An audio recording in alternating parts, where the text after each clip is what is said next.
apa kabar? Saatnya Anda menyimak berita Medan bersama saya Tabita Putri.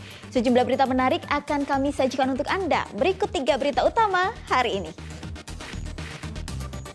Kejar-kejaran terjadi saat penangkapan terduga penyalahguna narkoba di Kecamatan Labuhan Deli, Kabupaten Deli Serdang.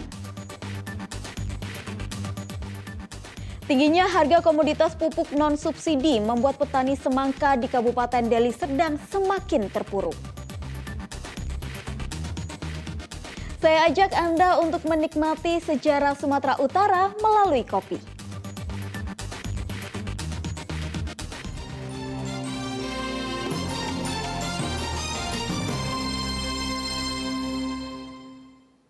Informasi pertama, kejar-kejaran terjadi saat penangkapan terduga penyalahguna narkoba di Kecamatan Labuhan Deli, Kabupaten Deli Serdang. Saat dilakukan penggeledahan, salah seorang terduga pengguna narkoba melarikan diri hingga melompat ke sungai.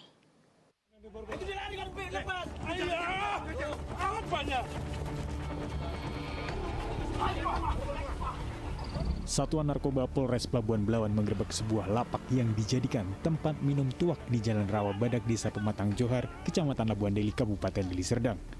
Dalam penggerebekan tersebut, petugas menemukan 1 paket narkoba jenis sabu-sabu dari salah satu kantong seorang pria. Saat dilakukan penggeledahan lebih lanjut, salah seorang pria lainnya memanfaatkan kelengan petugas dan mencoba melarikan diri hingga terjadi kejar-kejaran. Sempat lari sejauh 200 meter, pria terduga pengguna narkoba tersebut melompat ke sungai berharap bisa kabur. Namun personil Satuan Narkoba Polres Pelabuhan Belawan telah mengepung pelaku di seberang sungai hingga akhirnya tertangkap. Dari hasil penggerebekan, petugas berhasil menangkap 7 orang pria, 1 paket sabu-sabu dalam plastik klip, serta sejumlah pipet berukuran kecil. Kami dari Sat Narkoba Polres Pelabuhan Belawan melaksanakan grebek kampung narkoba berdasarkan informasi dari masyarakat di Dusun Rawabata, Desa Pematang Johar. Adapun hasil yang kami capai, 1 paket sabu dan 7 orang laki-laki berhasil diamankan. Yang mana saat dilakukan penangkapan ada salah seorang melarikan diri dengan berenang ke sungai, namun berhasil diamankan oleh personil Sat Narkoba Polres Pelabuhan Belawan. Demikian. Kini seluruh terduga pelaku penyalahguna narkoba dan barang bukti diboyong ke Mapolres Pelabuhan Belawan untuk dilakukan pemeriksaan lebih lanjut. Muhammad Hamdani melaporkan dari Kota Medan. Sebuah mobil di Kota Medan terbakar saat sedang diservis. Kobaran api membuat seluruh badan mobil hangus terbakar. Penyebab kebakaran diduga berasal dari kebocoran bahan bakar yang menetes dan menyambar dupa. Mobil ini terbakar saat tengah diservis di bengkel mobil di Jalan Kapten Rahmat Budin, Kecamatan Medan Marelan, Kota Medan. Kobaran api membuat seluruh badan mobil hangus terbakar. Kebakaran mobil ini membuat warga panik.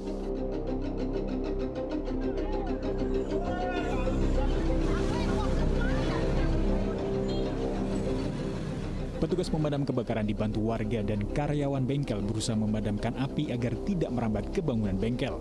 Api baru padam setelah petugas berjibaku selama setengah jam memadamkan api. Sumber api diduga berasal dari kebocoran pada saringan bahan bakar mobil. Tumpahan bahan bakar lalu menyambar api dupa.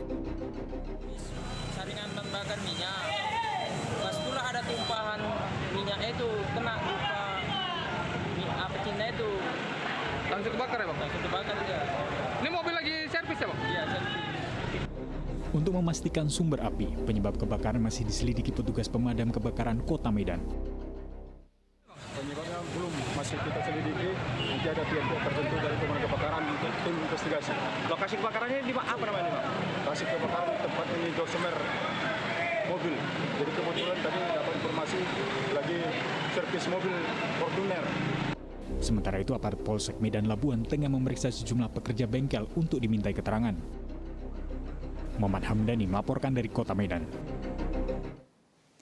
Masih dalam proses banding dari pemecatan, AKBP Akhirudin Hasibuan, mantan KBO Direktorat Reserse Anti Narkoba Polda Sumatera Utara berhadapan dengan 2 pasal pidana. Akhirudin ditetapkan tersangka kasus penyalahgunaan migas atas pengelolaan gudang penimbunan solar tidak jauh dari kediamannya. Selain menghadapi putusan pemecatan karena membiarkan putranya menganiaya, Akhirudin masih berhadapan dengan tindak pidana penyalahgunaan migas. Selain Ahirudin, polisi juga menetapkan 2 orang lainnya sebagai tersangka, masing-masing Edi selaku Direktur PT Almira, serta Parlin selaku pengawas lapangan. Kedua tersangka dikenakan pasal 53 dan 55 KUHP tentang ikut serta bersama-sama melakukan tindak pidana. Namun terkait tuduhan gratifikasi dan tidak pidana pencucian uang atas operasional gudang solar ilegal itu, Polda Sumatera Utara belum menetapkan status hukum kedua belah pihak. Sebelumnya, Pusat Pelaporan Analisis Keuangan memblokir rekening AKBP Ahirudin dan anaknya Aditya Hasibuan. Hasil gelar perkara sudah ditetapkan sebagai tersangka. Yang pertama E, direktur utamanya, kemudian P, dia adalah petugas lapangan yang mengelola di gudang tersebut, kemudian AH, dia perannya sebagai orang yang turut serta atau membantu dari Kecuali AKBP Ahirudin, tersangka Edi dan Parlin tidak dikenai penahanan. Sementara Ahirudin masih ditahan di penempatan isolasi Propam Polda Sumatera Utara atas kasus penganiayaan dengan tersangka utama putra bungsunya. Tuti Alawiyah Lubis melaporkan dari Kota Medan. Kejaksaan Negeri Langkat melalui bidang perdata dan tata usaha negara memulihkan keuangan negara sebesar 5,7 miliar rupiah atas temuan BPK tahun 2017-2018 di Dinas PUPR Kabupaten Langkat. Pengembalian ini guna untuk penyelamatan kerugian keuangan negara, total pemulihan keuangan negara oleh Kejari Langkat melalui bantuan hukum non-litigasi mencapai 5,7 miliar rupiah. Kewenangan yang dimiliki kejaksaan yaitu bantuan hukum kepada pemerintah dengan cara negosiasi kepada sekitar 7 perusahaan dari 13 kegiatan.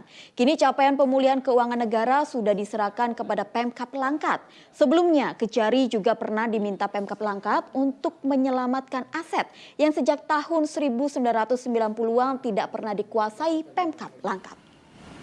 Kontributif untuk pengembalian atau pemulihan keuangan tadi yang ada sebetulnya ini dimulai dari tahun 2022, pertengahan 2022 lalu, namun baru kita nyatakan optimal selesai dalam beberapa hari yang lalu, dan kita sudah laporkan kepada Bapak Bupati bahwa surat kuasa yang diberikan kepada kejaksaan sebagai jaksa pengacara negara telah diselesaikan tugas-tugas dan kewajiban kami, sehingga kami telah memberikan pemulihan kurang lebih 5,7 miliar tadi untuk berbagai macam setoran-setoran yang diterima langsung kepada pemerintah daerah.